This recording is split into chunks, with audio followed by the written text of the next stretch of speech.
Thank you so much for having me. It's really a very sad tale, once again, from our country, Uganda. But no one should be surprised about what's happening. This is political persecution. And anyone who has known Museveni the last 39 years, he has been in power. Anytime you are getting near an election, he usually arrests his political opponents. And Dr. Kizza Besigye is one of the most arrested politicians on the continent of Africa.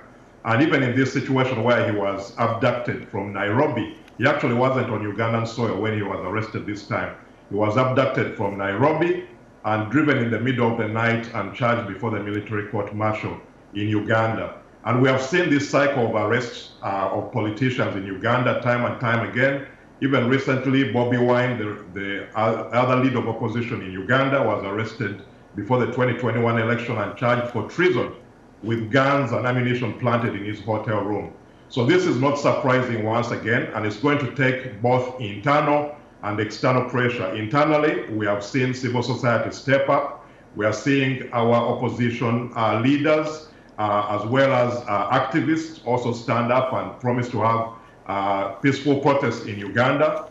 But we are going to require a lot of external pressure because Museveni gets most of his support and wealth from abroad.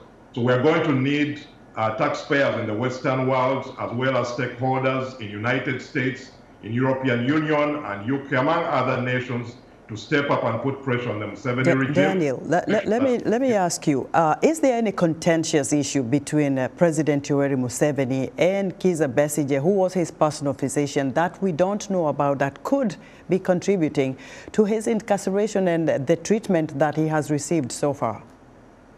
Ever since Dr. Kizza Besigye chose to run against his former client, Museveni, in 2000, he has been arrested time and time again.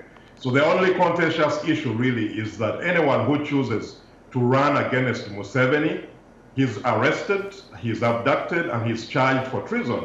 That's something which we have seen in every election cycle in Uganda once again. So it's something which is not only affecting the opposition leaders, but even civilians. We have young men and women who have been in detention over years without trial simply because they choose to speak up against the 39-year Museveni regime. So this is just an issue of politics. It's not an issue that there was a crime which was committed. So like I said previously, we need to speak up against these violations of human rights. We need support of the Western world, civil society organizations, and stakeholders across the world to make sure that Museveni releases Dr. Kizza Besigye.